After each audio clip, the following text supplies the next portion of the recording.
When the door opens, Abhimanyu is completely shocked. He sees that inside the room, Yug is lying on the bed, flat on his back, sleeping. He had not even changed his clothes. He hadn't even removed his shoes. The way he had come in, that's exactly how he had fallen asleep.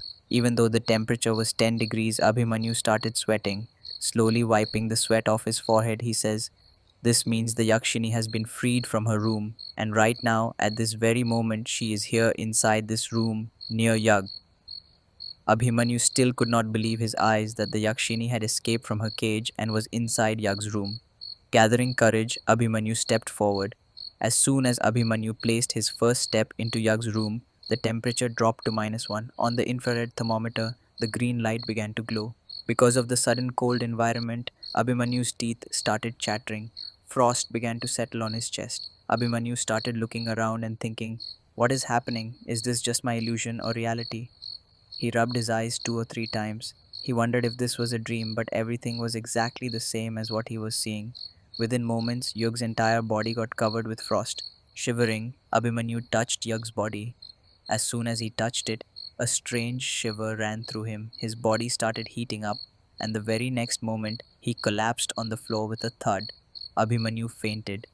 It was morning, around 7 o'clock. At Dilip's house, Yug's elder uncle, everyone was busy with their daily work. Junkie was sweeping her room. Amodita was also there, arranging the room's dressing table. While cleaning the dressing, Amodita noticed a mobile phone plugged into the switchboard. She picked it up and said, "Oh, Bua, you turned out to be very secretive. You bought a new mobile and didn't even tell me." When Junkie saw the phone, she said in surprise, "Oh, this is not my phone, Amodita." "What? Not yours? Then whose is this phone?" Junkie, recalling something, said, "Oh, yes, I remember. This phone belongs to Yug. Yesterday he put it on charge, but then the electricity went out. He thought it would come back soon, so he left it there. Looks like in a hurry, he forgot it here." "So, what should we do with this phone, Buaji?" Before Junkie could reply, Rajni entered. She had overheard everything.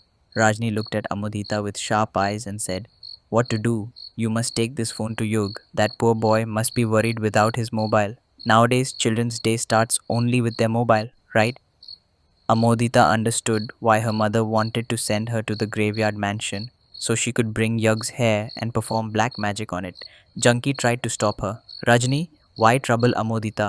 When will the poor girl go and return after giving the phone to Yug? Isn't Balu Kaka there? He can deliver it." "But Bhabhi, where is Balu Kaka? He left early morning with elder brother." Amodita's father also went with them. "What? They left early morning? But where?" "I don't know, Bhabhi. Do they ever say where they go? And how could I even ask them? If I did, they would scold me instead." Amodita interrupted. "Then what should we do, Ma?" Rajni snapped at her. "Again the same question. What to do? How many times must I explain to you? You must take this mobile to Yug, understood?" Amodita, scared, said, "But Ma, in that graveyard mansion." Before she could finish, Rajni cut her off. "Yes, that's exactly where Yug lives. This way, you can also meet him and tell him." "What do they say in English?" "Apology." "Sorry, Ma." "Yes, that's right. Tell him sorry and listen." Rajni glared at her. "Do the work properly and don't come back empty handed." Amodita nodded fearfully. "Yes, Ma, I will complete the work." Saying this, she left the room, followed by Rajni. When Rajni stepped out, she saw Amodita walking very slowly.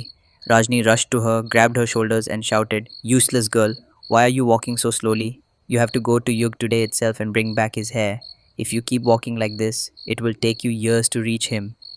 As Rajni's hands touched her shoulders, Amodita screamed in fear. Rajni sensed her fear and asked, "Why are you so scared, Amodita?" Amodita cried and said, "Ma, fear is natural. I am not fully like you yet, not completely a sorceress." Rajni tried to console her. "Don't be afraid, child. I have a cure for this fear." Holding her hand, Rajni led her into the kitchen. Confused, Amodita asked, "Why have you brought me into the kitchen, Ma?" Rajni signaled her to be quiet. Seeing her mother's anger, Amodita stayed silent. Rajni opened a jar, counted out 5 mustard seeds, and gave them to Amodita. Surprised, Amodita asked, "What is this, Ma? Why are you giving me mustard seeds? I'm not going there to make pickles. And if you're giving mustard seeds, at least give more than 5. What will 5 seeds even do?" Rajni grew angry. "Stupid girl, do you know? even small mustard seeds are used for powerful rituals. They can turn misfortune into fortune, for removing the evil eye, for relief from debts, for business growth, for calming restlessness. So many things can be done, but only if you know the right mantra. Otherwise, even these mustard seeds will be useless. Like ghost fear salt, Yakshinis fear mustard seeds. Come closer, I'll tell you the mantra. Rajni whispered in her ear for 2 or 3 minutes. After listening, Amudita frowned. Ma, how will I ever remember such a long mantra? What if I forget? Rajni scolded her. If you forget, then you will see what the Yakshini does to you. I have told you the mantra for your protection. The rest is your responsibility. Now go and finish your task. Clutching the 5 mustard seeds tightly in her fist, Amudita left. Meanwhile, inside the graveyard mansion, Yug was still asleep on the bed. Yawning, he slowly opened his eyes and tried to get down from the bed. But as he stepped down, his foot landed directly on Abhimanyu's chest. Abhimanyu screamed, Ah, you'll kill me. Yug, rubbing his eyes, said, Hey, Abhimanyu, you were down here. Why were you sleeping on the floor? Abhimanyu, holding his chest, replied, I wasn't sleeping. I fainted. What? You fainted? How? Abhimanyu narrated everything that had happened the previous night. After listening, Yug stared at him. So you're saying the Yakshini has escaped from her room but hasn't left the graveyard mansion? She was right here with me last night? Yes, I even checked with my infrared thermometer. The temperature suddenly dropped into the negative. Where is that thermometer now? Abhimanyu searched and picked it up from the floor, handing it to Yug. Yug checked the temperature, but sometimes the light turned red, sometimes green. Then, suddenly, the thermometer switched off. Yug laughed. Looks like your device is as useless as your electromagnetic field meter. All your gadgets are junk. Abhimanyu, puzzled, muttered, How did it break? It was fine until last night. Yug didn't answer. Instead, he looked down at his shirt. He noticed the buttons were undone and there were scratch marks on his chest. Suspiciously, he glared at Abhimanyu. What did you do to me, Abhimanyu? I never thought you were that kind of guy. Abhimanyu was confused. That kind of guy? What do you mean? Explain clearly. Yug rubbed the scratches on his chest. Why are my shirt buttons open? And where did these claw marks come from? Look, Yug, it's not what you think. These scratches, you already had them when you came yesterday night. Your shirt was open then too. Not just that, you were found unconscious outside the graveyard mansion door. What? I was found unconscious? Outside the door? Yes, Yug, tell me what happened to you last night. Yug tried hard to recall. Finally, he said, Last night I met a girl near the river bank. She was very beautiful, so beautiful I can never forget her face.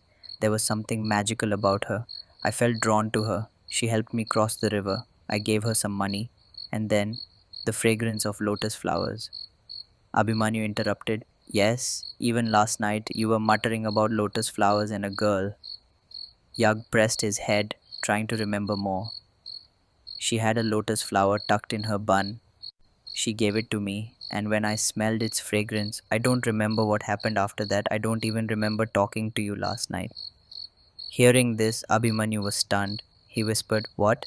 She had a lotus flower in her hair? Yes, isn't it strange? I even asked her why. She said she loved lotus flowers. Anything else you noticed about her? Yug thought and said, Yes, when I first met her, there were many fireflies hovering around her. Abhimanyu's eyes widened. Do you know, when you were found unconscious at the door, there were also many fireflies around you? And I've heard Yakshinis are very fond of flowers. They always keep them close. Yug was shocked. Abhimanyu took a deep breath and said, Could it be that girl was actually the Yakshini? Look, your shirt buttons are open, claw marks on your chest. Did she do something to you?